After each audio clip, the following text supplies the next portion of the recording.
All right, so welcome back to my second attempt at making wine. In this video, we are making a orange wine.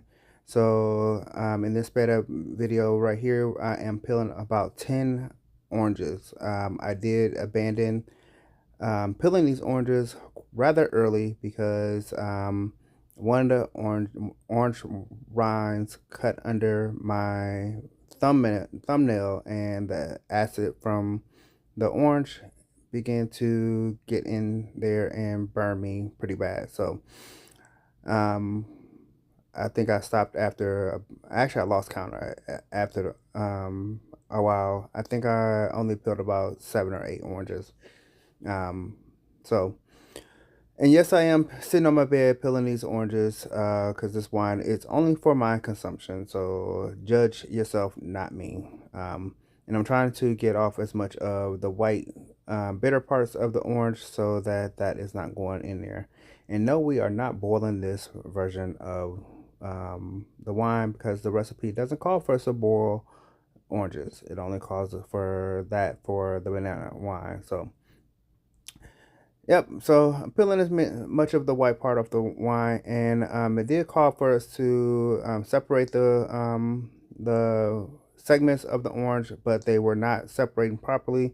Most of them were busting open, so um, as they bust open, I was sticking them in a nylon bag and trying to not lose as much juice as possible to the waste bucket, and um, getting them in the bag as fast as I could. So that's what you see going on here, and this video is sped up to 8 times because I think this clip was like 30 minutes long. So not didn't want to bore you guys too much with this clip. All right, so next we moved on to removing the grapes from the stems before chopping them. I used a whole bag. It was about, I think, about a pound and a half of grapes. The recipe called for a pint.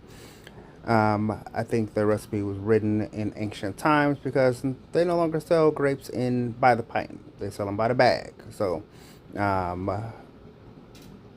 I could have looked up the measurements for a pint to figure that out, but I just grabbed the smallest bag of grapes I could find, um, and went with that.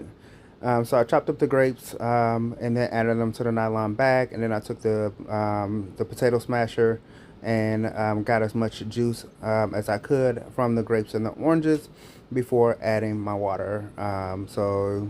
The recipe called for 6 quarts of water, which is 6 pints of water, which is about 3 quarts. And then I put the lid on the container on the primary, which is the white bucket, and let that sit overnight. Um, yes, I did tie a knot in the bag as the recipe called for. And then you let it sit overnight for about 24 hours before you add your yeast. Oh, and you got to add your sugar and all of your other enzymes and things like that. And then, like I said, you come back the next day. I think it was 2.5 pounds of sugar. Um, and then after 24 hours, you come back and add your yeast. It don't look like much. It definitely doesn't yield the same interesting pictures when you add your yeast as it did with the bananas, but I'll insert those throughout the video. So as you can see, I'm smashing it to get as much juice out of it as I can before adding all the other ingredients.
All right, so here I am. The first night I went to check on it, and then I forgot to take a picture to before I put the yeast in. But this is what it looks like after I put the yeast in there.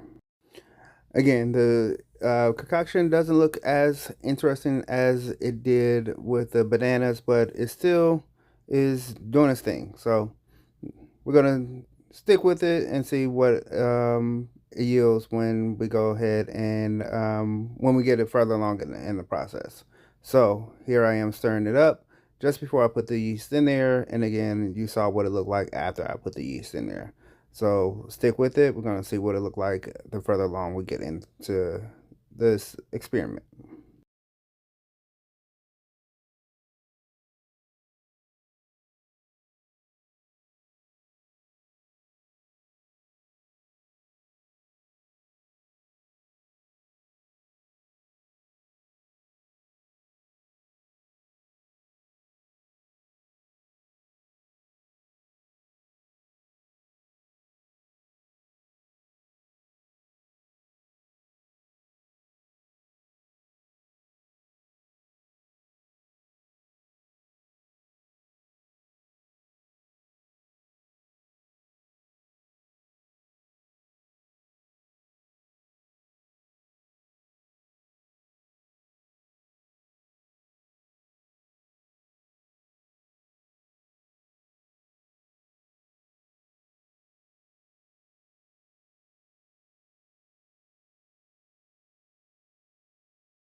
All right, here we go with night two. I came home, as you can see, straight into the kitchen, pulling the top off just to see what it looks like. And here we go.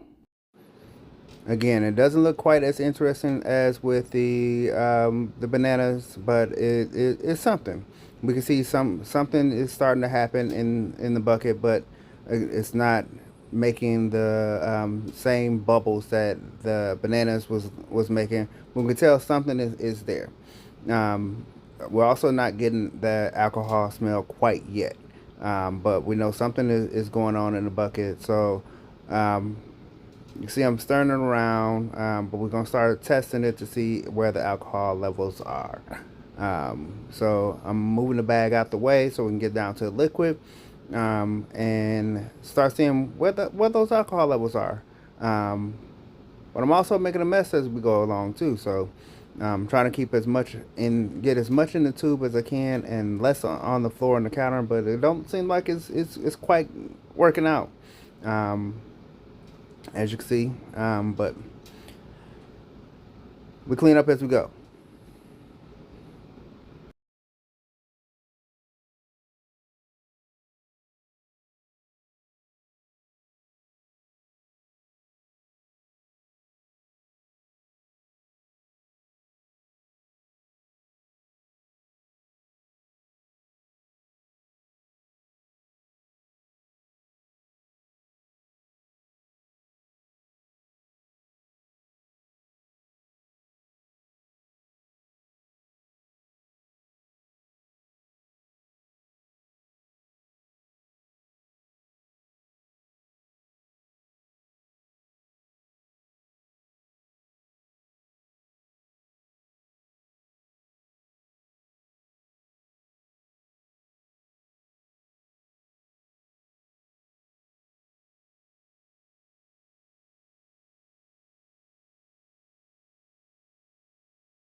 4 days in, things started to look a little bit more interesting, and we're starting to smell a little bit more alcohol when we open the bucket. So let's see what things look like when in the picture that I took this day. To me, in that picture, it still don't look like there's much going on, but as you can see, the color of the liquid changed. But when I went to test it, the alcohol levels were much closer to where they needed to be. But I still had to let it ferment for one more day before we were able to go ahead and move it out of the primary, which is the white bucket you see there, into the glass jug. Um, as you can see here, I'm moving things around so I can get to the liquid to move it into the test tube. Um, Again, I'm trying to keep it from spilling on the counter and the floor. Want to preserve as much liquid as I can.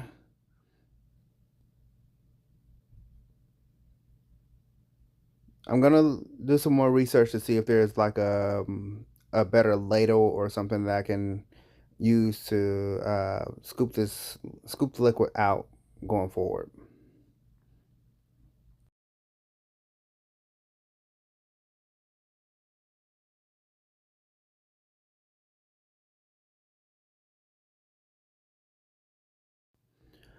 And just like I did in the banana video, I'm gonna link down below the winemaking kit as well as the other tools and enzymes that's not in the kit, because a lot of the things that you need to make wine doesn't come in the kit. That tester that I'm dropping in there is not in the kit. The tube is not in the kit, and there is an energizer that's not in the kit as well. And also, if you want to make more wine, then um, if you want other components that's not in the kit, basically, I'm gonna link all the other things that I found that are helpful for you that's not in the kit. I'm gonna link them in my Amazon storefront.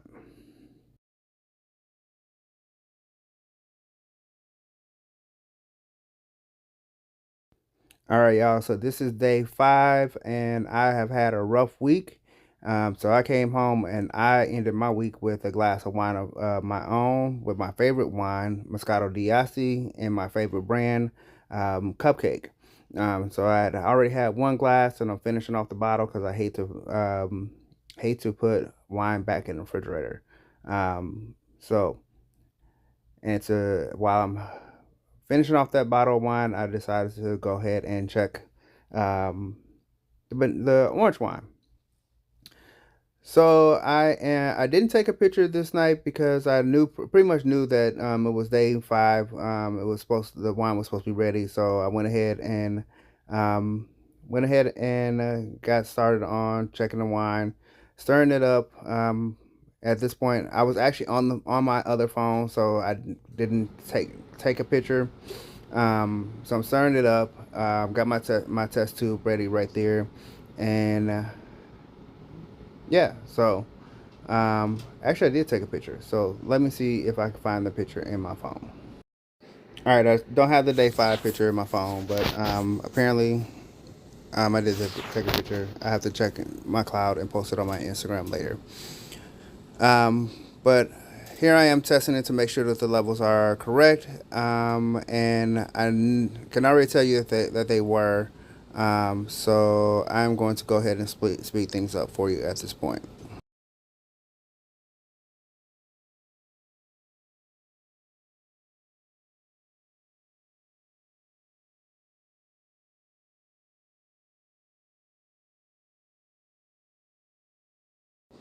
Like I said, the wine was already at the levels that they're supposed to be, which is I'm testing right here. Uh, so things are going to move pretty quickly at this point. So I threw the wine bottle away.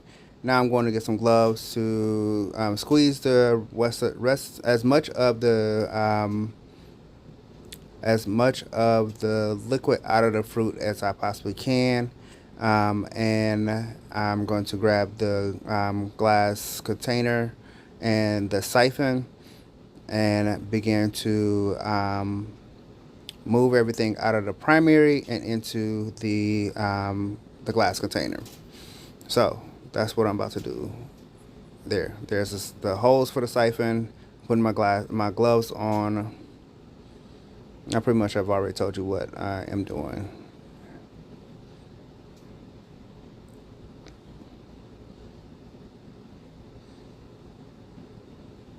Taking the airlock off the bucket.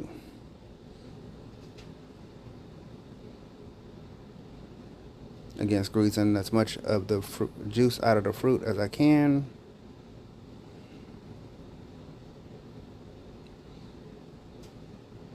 And honestly, really wasn't no need to do that because I end up having more liquid than I had room in the jug for.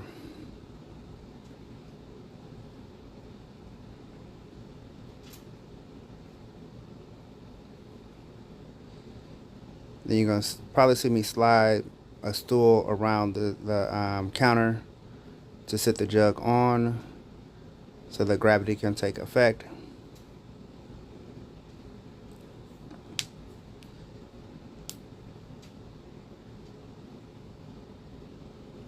Throwing my gloves away. Okay, so I just set the jug down. That means the stool was already over there. What I'm doing now is taking the siphon out of the plastic.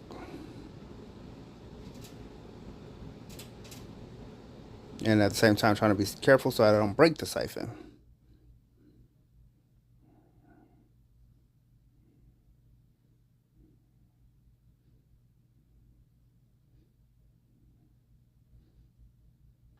So the hose goes on the top of the siphon.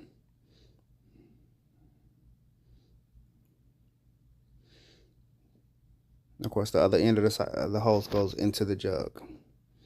So now I'm trying to activate the siphon.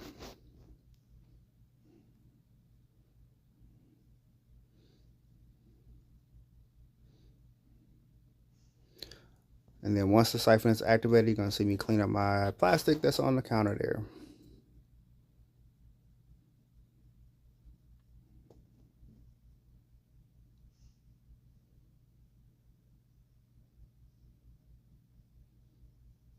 And then you can kind of see on the bucket there as things progress.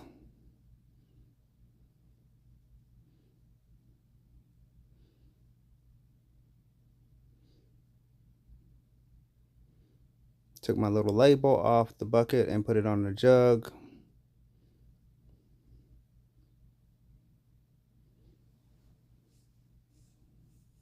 The little stopper that I just grabbed, that's going to go on the jug. And then the airlock is going to go into the hole on the top of it. I grabbed the funnel there just in case I needed it. And then I tilted the bucket there to keep the siphon activated.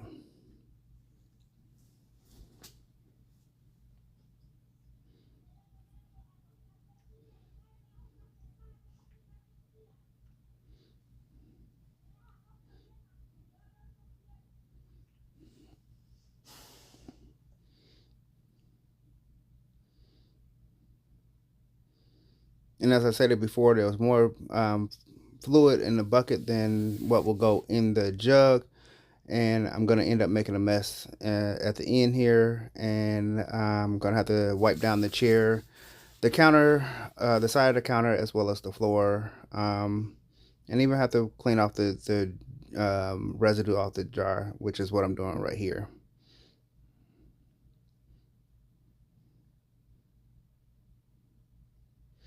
See, the jug is full, so I just pour some of the excess back into the jug, into the bucket there.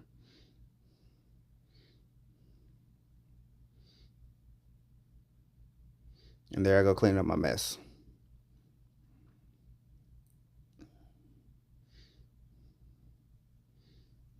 So there's the stool I was telling you about.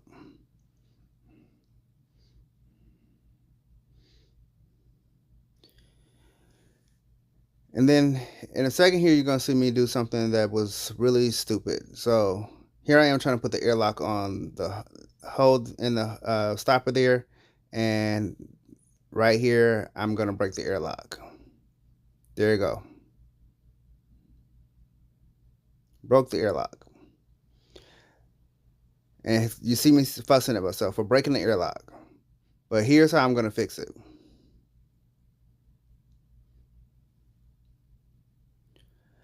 I think I'm sitting here right now ordering a new airlock, but until that comes the next day, I got to do something to preserve my wine. So I have a roll of masking tape there on the counter. I'm going to take a couple pieces of masking tape and seal the hole that's in that that's plunger there, just to keep it from spoiling the wine. So I put like a couple pieces across the top, and it actually worked. It sealed the there I go with the masking tape. So there's one piece, there's two pieces. There you go. So I'm making sure it's sealed. I sat it there, and I checked it the next day, and it was still active. The wine was still active, and then I put the airlock on it the next day. So there you go.